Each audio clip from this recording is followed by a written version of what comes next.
Kau di sana, aku di seberangmu.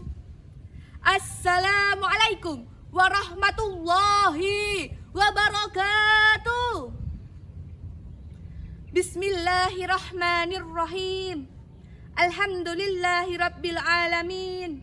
Wabihi nasta'inu ala umrid dunya waddin. Wassalatu wassalamu ala asrafil anbiya'i wal mursalin, Sayyidina wa maulana Muhammadin wa ala alihi wa sahbihi ajma'in.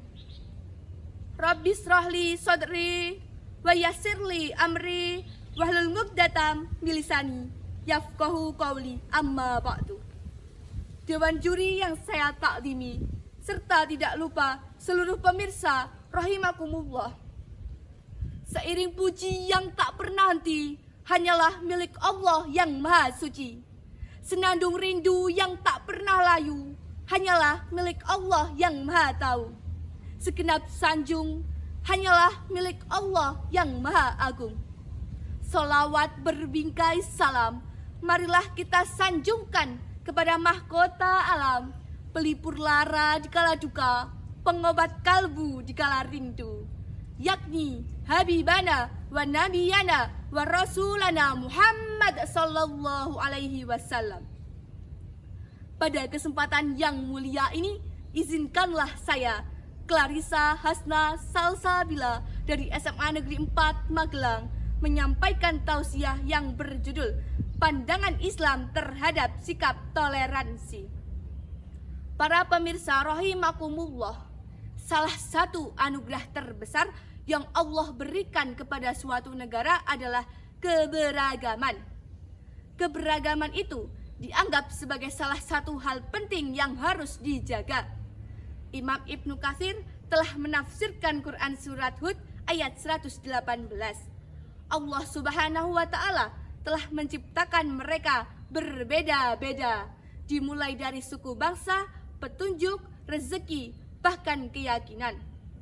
Kita hidup di dunia ini dengan penuh warna. Ada merah keberanian, ada hijau ketenangan, dan ada biru kedamaian. Bayangkan, jika di dunia ini semua berwarna putih, apakah bisa disebut sebagai pelangi? Tentu tidak. Salah satu konsekuensi yang bisa kita hadapi ketika ada keberagaman adalah perbedaan. Perbedaan harus kita hadapi dengan sikap toleransi yang tinggi. Sikap toleransi adalah sikap saling menerima, menghargai, dan menghormati segala perbedaan yang ada di sekitar kita. Perbedaan bisa kita temukan dalam banyak hal, antara lain yang pertama dalam bidang politik.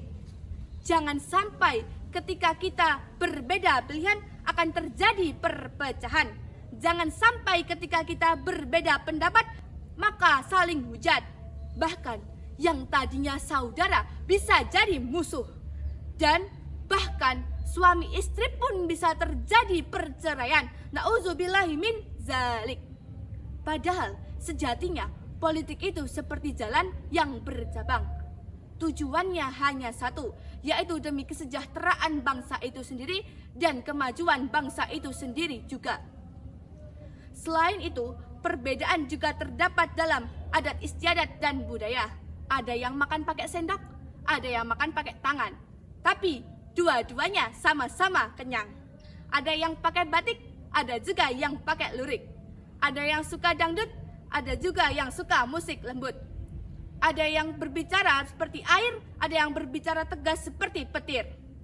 Semua tetap bernilai kebaikan di dunia ini dalam pandangan Islam ketika kita tidak saling merendahkan dan tidak menyalahi syariat Islam. Bahkan dahulu kala Wali Songo pernah berdakwah menggunakan adat istiadat dan budaya. Misalnya, wayang tetap ditampilkan, tetapi isi ceritanya disisipkan dengan ajaran tauhid dan keislaman. Gamelan tetap dilantunkan, namun isinya diberikan nasihat dan kebenaran. Jadi, Islam sekali lagi tidak pernah melarang adat istiadat dan budaya, karena adat istiadat dan budaya lahir dari kebudayaan manusia itu sendiri. Islam hadir bukan untuk menghilangkan manusia, tetapi untuk membimbingnya menuju jalan kebaikan Allah Subhanahu wa Ta'ala. Selain itu, perbedaan juga terdapat dalam bidang hidup sosial. Dalam kehidupan sosial, ada yang hidup berkecukupan, ada juga yang hidup dengan kesederhanaan. Yang hidup berkecukupan diberikan ujian untuk ikhlas memberi, sedangkan yang berkekurangan diberikan ujian untuk sabar menerima. Keduanya harus sama-sama saling menghargai supaya tetap tercipta suatu kedamaian. Jangan sampai kita membuat tembok yang besar, yang panjang, hanya karena kita berbeda status sosialnya dengan orang lain. Karena sesungguhnya orang yang paling mulia di sisi Allah Subhanahu wa Ta'ala adalah orang yang paling bertakwa.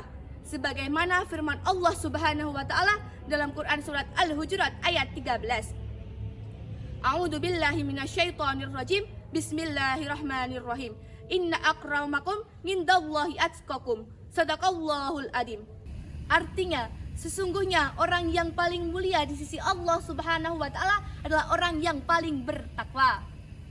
Para pemirsa rahimakumullah, selanjutnya adalah perbedaan dalam bidang keyakinan atau agama. Perbedaan tersebut sudah ada sejak zaman dahulu kala, sebagaimana firman Allah Subhanahu wa Ta'ala dalam Quran surat Al-Kafirun ayat 6. A'udzu billahi minasyaitonir rajim. Bismillahirrahmanirrahim. Lakum dinukum waliyadin. Sadaqallahul adim. Artinya, untukmu agamamu dan untukku agamaku. Lihatlah bagaimana bangsa Indonesia memberikan contoh. Di tengah hiruk pikuk kota Jakarta ada dua bangunan megah yang digunakan sebagai tempat ibadah. Yang pertama ada Masjid Istiqlal dan yang kedua ada Gereja Katedral. Saat hari Natal tiba, parkiran Masjid Istiqlal dibuka untuk pengunjung gereja. Dan saat hari Idul Fitri tiba, petugas gereja ikut mengamankan lalu lintas di sekitar Masjid Istiqlal. Sikap tersebut sejalan dengan semboyan bangsa Indonesia, yaitu Bhinneka Tunggal Ika, yang artinya berbeda-beda tetapi tetap satu jua. Semboyan tersebut dikarang oleh Mpu Tantular pada kitab Suta Soma pada abad ke-14 pada masa kerajaan Majapahit. Awalnya, semboyan itu digunakan untuk mempersatukan kehidupan agama Buddha dan Hindu supaya mereka bisa hidup berdampingan secara damai. Akan tetapi, karena relevan dengan kondisi bangsa Indonesia yang majemuk, akhirnya diangkat sebagai semboyan bangsa Indonesia sejak tahun 1951 hingga sekarang. Tidak hanya relevan dengan Bhinneka Tunggal Ika, tetapi juga dengan Pancasila. Kelima silanya mengajarkan kita supaya kita bisa hidup toleransi dengan siapapun yang berbeda dengan kita. Sila pertama, ketuhanan yang Maha Esa, mengajarkan kita supaya kita menghormati dan menghargai pemeluk agama lain. Sila kedua yaitu kemanusiaan yang adil dan beradab, mengajarkan kita supaya kita hidup baik, saling tolong menolong dengan semuanya tanpa membeda-bedakan. Sila ketiga, persatuan Indonesia, mengajarkan kita supaya tetap menjaga persatuan di tengah perbedaan yang ada. Sila keempat, kerakyatan yang dipimpin oleh hikmat kebijaksanaan dalam permusyawaratan perwakilan, mengajarkan kita bahwa musyawarah merupakan jalan, bukan pertikaian. Dan yang terakhir, sila kelima, yaitu keadilan sosial bagi seluruh rakyat Indonesia, merupakan tujuan akhir demi kesejahteraan bangsa Indonesia. Para pemirsa rahimakumullah, apa jadinya jika di dunia ini kita hidup tanpa rasa toleransi? Yang kuat akan menindas yang lemah, yang banyak akan membinasakan yang sedikit, dan yang berbeda akan dihilangkan tanpa alasan. Namun sebaliknya, ketika kita hidup dengan penuh rasa toleransi, maka kita akan saling tolong-menolong, masyarakat akan merasa aman dan tentram. Bahkan pasti akan terjadinya Islam rahmatan lil alamin, bukan hanya rahmatan lil mukminin atau rahmatan lil muslimin. Artinya, Islam merupakan rahmat bagi seluruh komponen yang berada di alam, bukan hanya bagi pemeluk agama Islam saja. Oleh karena itu, bunga anggrek mekar di taman, mekar indah di pagi buta. Mari sebarkan salam kedamaian karena kita semua adalah saudara. At-tahiyat